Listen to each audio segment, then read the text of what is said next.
A 20-year-old, by candlelight in the trenches, pencils a letter to his mama. A general writes a dedication for 1,100 of his Marines who are buried on a Pacific island, personally writing to each mama. He pens a Defense State Department task force report that sets the stage for both the Domino Theory and the Cold War. Today, you will hear excerpts gleaned from the Tin Can collection, direct quotes selected from over 200 pages of letters, and other ephemeral organized for this Veteran Day celebration and the Schepis exhibit, 4 stars from Columbia, General Erskine. We celebrate the veterans this day by listening to the words of General Graves Erskine, a veteran of the 2 world wars, veteran of 3 small wars in Haiti, Santo Domingo and Nicaragua, and numerous diplomatic assignments. The readings were selected primarily from the text of his letters to Mama and the spoken words from his oral history. General Erskine carried the name of Caldwell Parish and Louisiana to the entire world. It is our challenge to honor his legacy and tell his story for future generations. We invite you to listen to Graves Erskine's marine life and encounters captured in his oral history and letters home. We will explore General Erskine's thoughts about friends, enemies, hatred, rivalry, and international intrigues. Listen closely. We'll be rapidly traveling across time and around the world through generations of extraordinary experiences of one man from Columbia, Louisiana. First, meet the 4 readers giving voice to the words of Graves Erskine. 20-year-old Marine Lieutenant Erskine ships off to France in 1918 as a platoon leader. His time in France is short, 9 months, but is filled with lengthy hikes, near-death moments, and angel nurses, all reported in his letters home. Erskine becomes a captain at 21 and receives the Silver Star, Purple Heart, and a unit French Fourragère. In 1921, Marine Captain Erskine is selected as head of the Marine escort of the unknown soldier from France to Arlington Cemetery. He is 24 years old. For the next 8 years, Erskine serves in the Marines' small wars on 4 Caribbean islands and Nicaragua. Back in the States, Erskine attends or teaches at 4 service command schools and then was assigned legation duty in China. The youngest but not too young Colonel Erskine at 42 is Chief of Staff, Amphibious Forces to General Holland Smith during the World War II Pacific campaigns.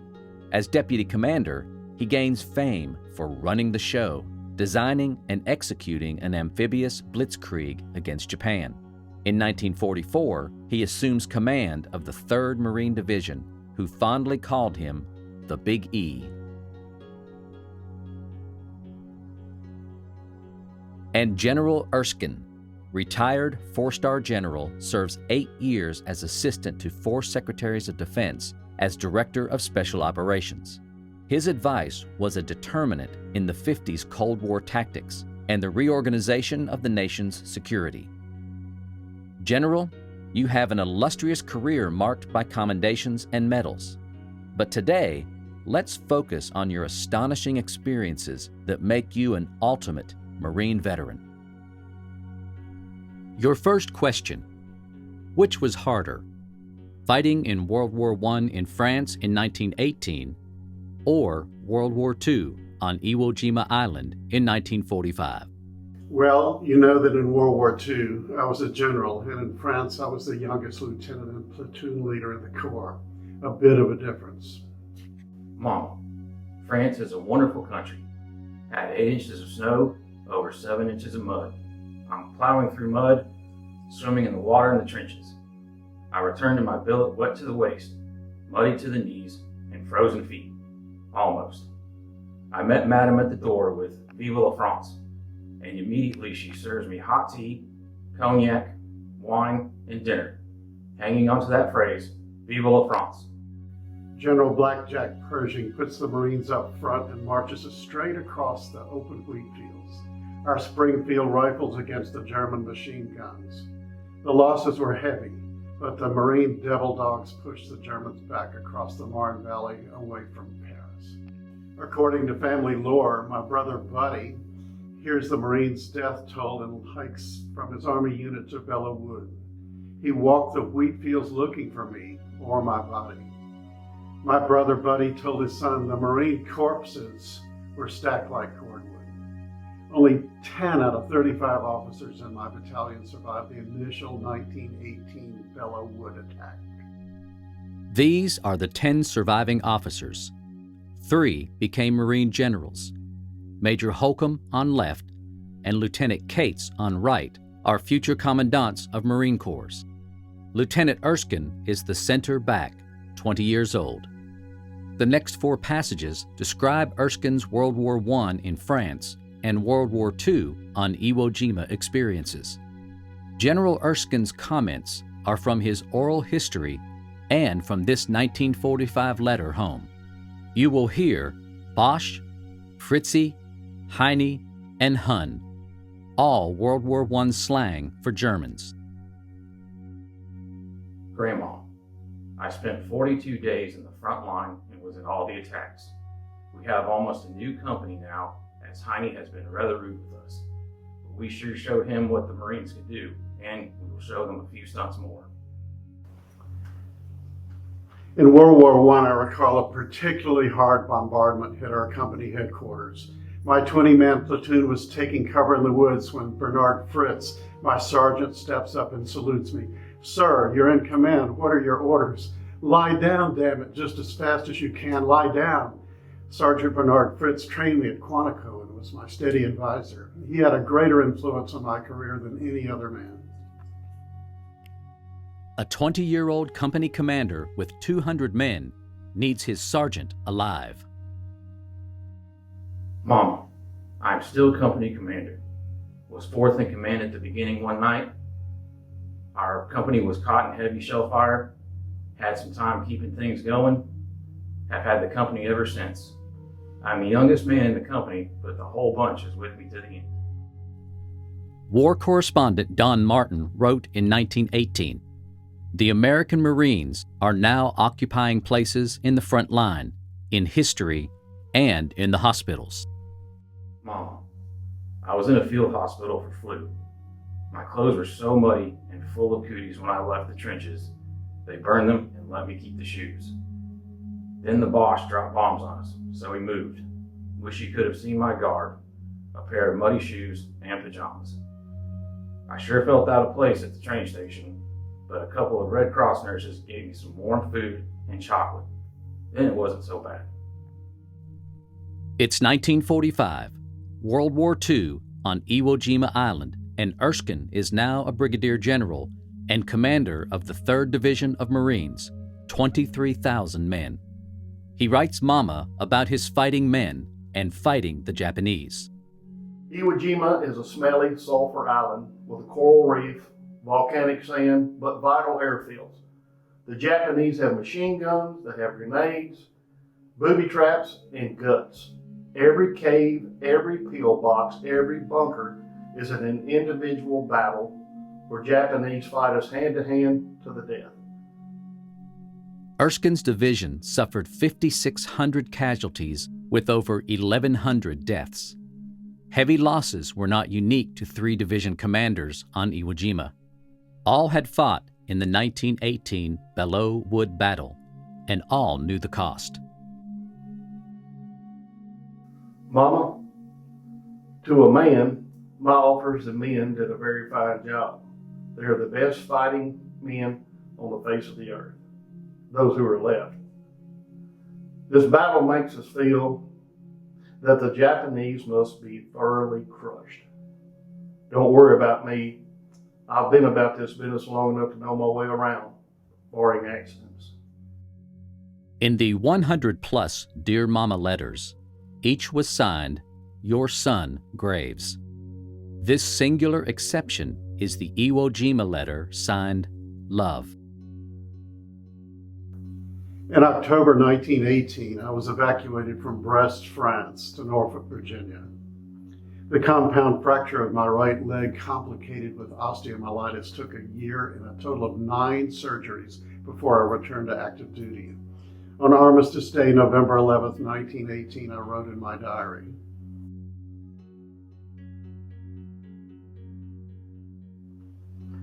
The day was certainly one of joy, but I could not realize the reason for all of it. In 16 months, the Americans' total World War I casualties were 316,000, with 116,000 deaths in the war to end all wars. which was harder, World War I in France or World War II on Iwo Jima? Frankly, maybe because I was closer to it for a longer time, that France was a little harder than the island fighting. Did you like the new Aero Force? I've always looked upon the airplane as basically a mean to carry a projectile from one place to another. Before World War II, the Air Force was a flying club, one pilot to one plane for 4 hours a day. When that boy is up there on his own, by himself in air combat, I have a lot of respect. It takes a hell of a lot of courage and a hell of a lot of good sense to survive. And that's what we want. We want to survive, both the ground and the air. What was your relationship with the Army-Navy? Counter to the older Marine hierarchy, I believe in the Army's philosophy of redundancy of both personnel and equipment. I thought their tactical exercises were excellent, and Fort Leavenworth was a fine command school. Mama, the newspapers won't mention us anymore except as Americans. We admit that we are, but we would sometimes like at least to get some credit for our work. The Army's General Pershing had censored the journalists only to use the term Americans. Erskine sent home this World War I clipping from the New York Herald, Paris edition. He scratched Marines over Americans. The clipping is amazingly intact after 103 years in the cracker tin. In 1939, we had to fight the Navy as much as we would the Japanese to get what we considered to be our rights. They exclaimed, "There's not enough brass in the United States to make that much ammunition." And I replied, "We'd better stay home then if we haven't got enough brass for that. And if you haven't got enough brass to ask for what you need, you better stay home too."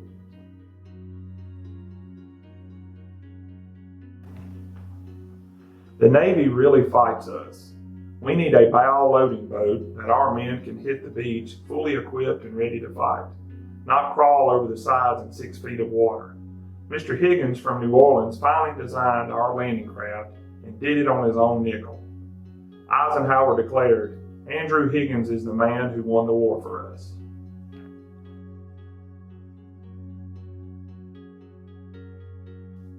Admiral Nimitz' officer makes a nasty remark. "Well, I guess those Marines think we can go down and blow the damn island clear out of the ocean. They can walk ashore and say they had a victory." I counter.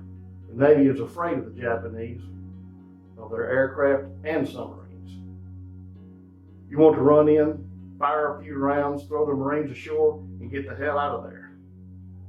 Admiral Nimitz demands civility at his table. General, did you hate the enemy forces? Well, I don't think you had to work up any animosity. I didn't. They were enemies. If you hurt a Marine, I didn't care how good a friend you were years ago. I hurt you. And to me, that was a cold-blooded deal, you or me. It was my duty to do this. I'd go to the battlefield, and they were stacked up there, and I had no feeling except, good God, how many more are we going to have to kill?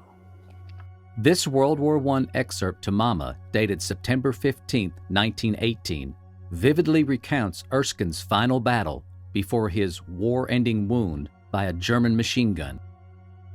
Mama, Heine paid for his dirty work. I killed 3 of them and took 4 prisoners before they got me. A Boche tried to bayonet me, and I killed him. Then got one in my right leg, which broke it. I tried to make a Bosch drag me back, but he refused, so I just left him there with a bullet and began crawling.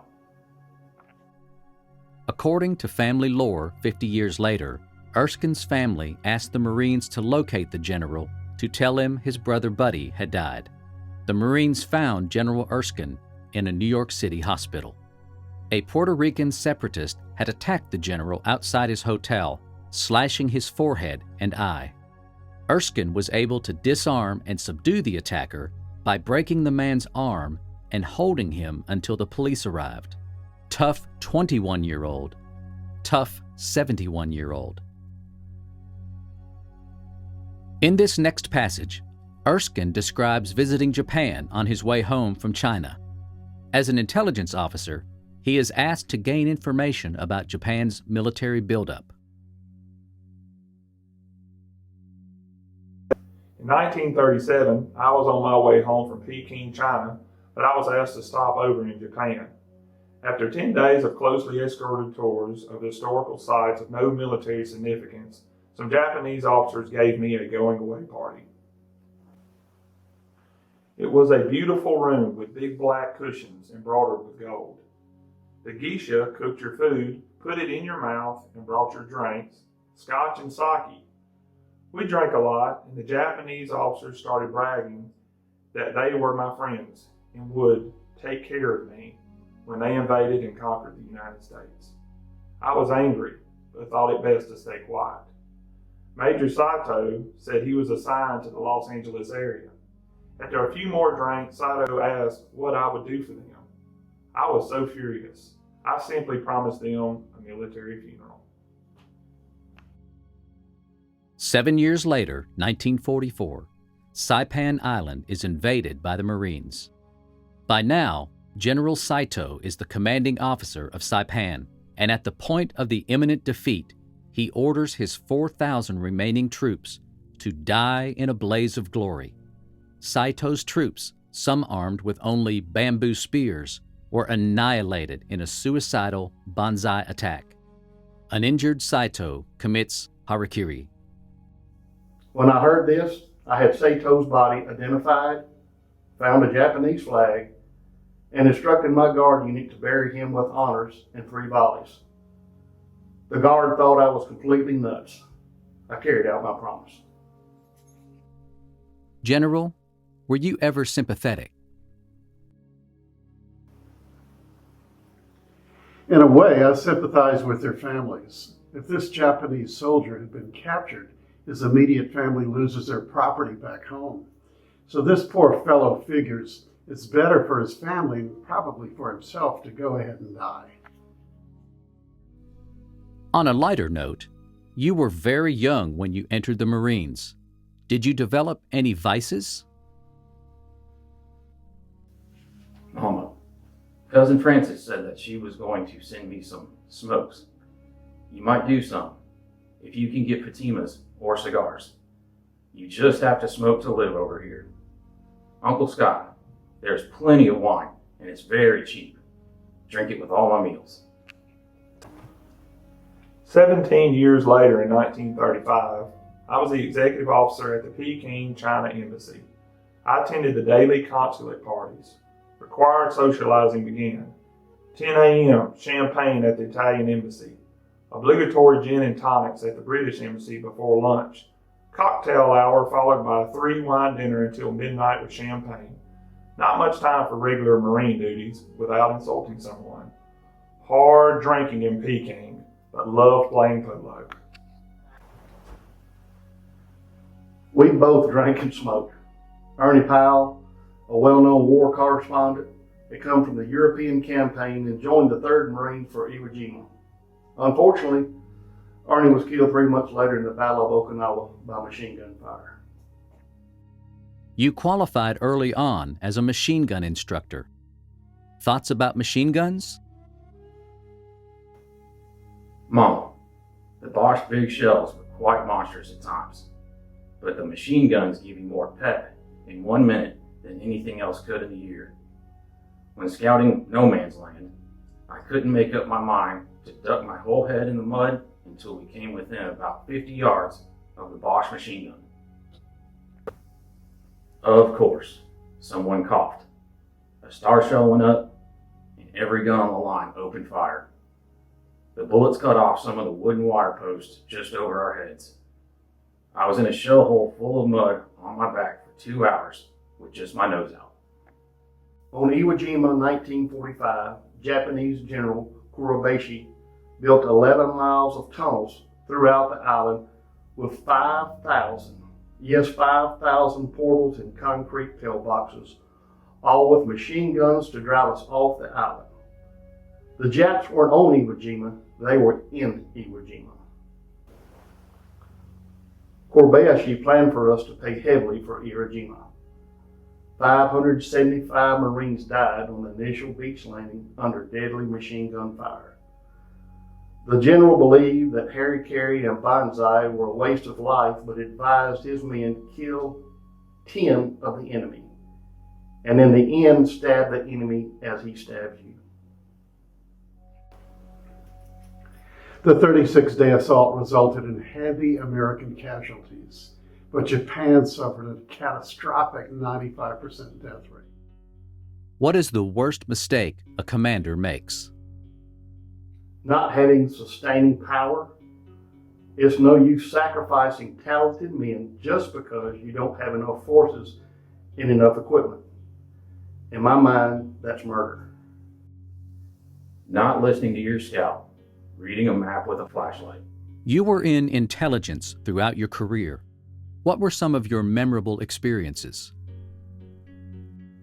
Mom, have been made battalion scout officer in charge of all intelligence. In fact, all I have to do is keep an eye on Heine and get intel and prisoners to interrogate.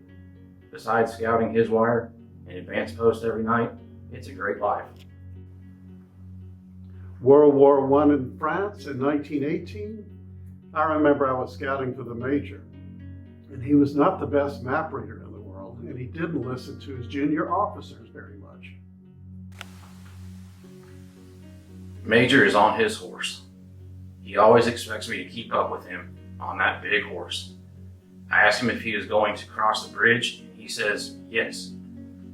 By God, that's right, in the middle of no man's land. I kept pulling on his leg. Don't go there. You are going right into no man's land. Finally, he stops. He gets off his horse and takes out his flashlight and says, "Come here and show me where you think we are." "No, sir. The place is full of Germans right up there. I've been there. I know. I'm not coming near that flashlight." He gives me a tongue lashing, gets on his horse, and starts the march. The battalion's 4 companies of 800+ foot soldiers following. And we hadn't gone 50 yards before it seemed like every machine gun in the world opens up. Thankfully, the German machine guns were set high. We didn't have too many hurt. As I remember, we only had about 190 casualties altogether. That's 1 in 4 injured or killed. 10 years later, between the wars in 1929, I'm assigned to President Moncada in Nicaragua, Central America. As a Marine, I am protecting both the President of Nicaragua and American assets against the guerrilla fighter Sandino. General Somoza, the President's secretary, tells me, "Listen to me, I'm going to be president one day. You Americans are fools. Don't go in the hills and fight Sandino. You'll never get him. Declare an armistice, invite him down, have a cocktail, have a good dinner, and when he goes out, shoot him." 5 years later, in 1934, that's exactly what happened. Sandito, the guerrilla, his brother and father were shot, and the Somoza family and PLN were in power for 43 years. By 1937, Erskine is ending his embassy duty in Peking, China. The Japanese have 10,000 troops stationed just 12 miles outside Peking. General Doihara tells Erskine that old lady China is sick and she needs a dose of Japan. Just 1 month before Japan attacks China, Erskine has lunch with a Chinese general to understand the situation, which may have been the first action of World War II. My God, "You've got 90,000 troops around this city." The general said, "Yes, maybe more. There are only about 10,000 Japanese. Why don't you go out there and beat the hell out of them?" He said, "Oh no, that won't work." "Well, if you have that attitude, the Japanese are going to take over China." The general replied, "Not for long. They only have 90 million Japs, and we have 600 million Chinese. Our women will make Chinese out of them, and in 200 or 300 years, there will be no Japan." Civilians were also asked to observe and report on the Japanese war buildup. In 1937, I was on my Japan tour. Amelia Earhart was on her final flight. In 1966, I told CBS in a private interview, we had eyewitness reports that established Earhart was on Saipan. Other Marine officers reported that she met her death there. General, your Marine biography states your strong belief in military education and training. Why is that so important to you? By the 1930s, between the wars, we had to drop our small banana wars attitude and develop new strategies. Small but strong was not sufficient. We needed to look to the future, plan expansion, and eliminate officers' mental laziness.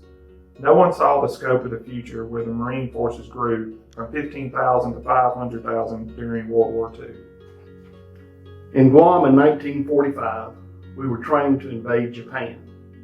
But after Hiroshima and VJ Day, I knew I had to design a going home program to fit the needs of my men we had just trained to knife their enemy into the sea.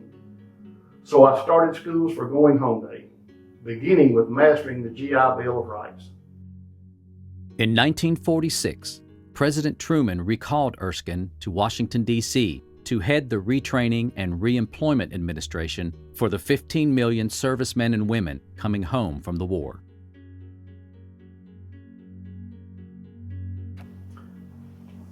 After World War II, it was understood I went to D.C. in 1946 for a limited time. I told Collier magazine that I first cleaned out the deadheads and broke the bottleneck of bureaucracy at labor and started coordinating with General Omar Bradley at the Veterans Administration. Our group established 3,000 veteran service centers across the U.S. and gave the control to the local governments and civilian panels. The bureaucrats howled. The locals knew their territory and what was needed. Washington did not. I advised President Truman to establish the Presidential Commission on the Handicapped and keep it directly under him. Our most dramatic success was a campaign to hire the handicapped that resulted in 29,000 hires in 1 week. You know, many jobs just don't require a leg to stand on. General Erskine served 17 months as Director of Retraining and Reemployment and then resigned, telling Congress that the program was established. In 1947, Erskine returned to the Marines as commander of Fort Pendleton in California. 5 years after World War II, in 1950, the Secretaries of Defense and State sent you to Southeast Asia to advise the country about the rise of communism. What did you find? John Melby from State and I were to go to 5 countries to assess their military capabilities to resist communism. The bottom line was our allies, French, British, Dutch, needed to go home. Self-determinism is the people's goal. Neither Melby nor I thought France could defeat the insurgent Vietnamese in Indochina. The French haven't won a war since Napoleon. Why would we expect them to win this one? General, after your Marine retirement in 1953, you were Director of Special Operations for 4 Secretaries of Defense. What can you share with us? Not much. I did read that you were watching the Watchers. You got involved with espionage and security matters, did you not? One of my specific jobs in that area was to supervise and monitor the NSA, National Security Agency, and I had the oversight of their budget. I acted as the representative of the Defense Department in all intelligence matters and was responsible for the coordination of all intelligence with other agencies. I believe that'll convince you I had better not say too much. State Department had the CIA, Defense Department had the NSA. I did watch the Watchers. In 1971, the New York Times published the Pentagon Papers, which confirmed Erskine's level of influence during 4 presidencies. This delineated his advisory role establishing alternatives for French Indochina's fate at the 1954 Geneva Convention. 20 years after Erskine's death, 1990's declassified documents revealed Erskine's oversight in aerial surveillance of the Soviet Union and China. In closing, tell us your most satisfactory career moment. Mama, I guess I was about the proudest 21-year-old man in the American Expedition Forces the day I came back to my company after my concussion. They spied me 150 yards away from the trenches, and every post gave the alarm, and a general uproar of cheer from the whole company rang out. When I arrived, it was like a family reunion. They almost shook my mitts off. It was the first time that I ever realized that I had been making good as a soldier. It made me feel so good, I couldn't help telling you about it. I was ordered home from Haiti in 1921 to organize the Marine Guard of Honor for the first unknown soldier and go aboard the USS Olympia to France to pick up the body. The Olympia was a pretty old ship. We had a real rough trip back to D.C., crossing the paths of 2 hurricanes. We lashed this fella down with everything that we could tie on him. It was so bad. There was 4 inches of water in the wardroom, and the captain asked the chaplain to hold a special service, praying to God that the ship wouldn't sink. The agonizing thought that came to me was, what if the unknown soldier, the hero, America awaited honor, was washed overboard? I knew that if such a thing happened, I might as well jump over with him. Iwo Jima, 1945. Victory was never in doubt. Its cost was. What was in doubt in all our minds was whether there would be any of us left to dedicate our cemetery at the end, or whether the last Marine would die knocking out the last Japanese gun and gunner. I say, let them count our crosses, let them count them over and over. Then understand and wonder who are separated from our dead by a few feet of earth, from death by inches and fractions of an inch. Here lies only Marines. General Erskine? I'm very proud of my boys. The honors go to them. I realize I set pretty high standards, but I thought that was what we were supposed to have, the best fighting men in the world. You can't win a battle with second best. It doesn't do a damn bit of good to go out second. How did it happen? Born in a small town, a boy finds a profession and lifelong mission. Convergence of world events, the confidence of a firstborn son, creates a man who repeatedly faces challenges for us, seeks and accepts responsibility too young, survives and exceeds expectations. Champion, officer, gentleman, Graves Erskine.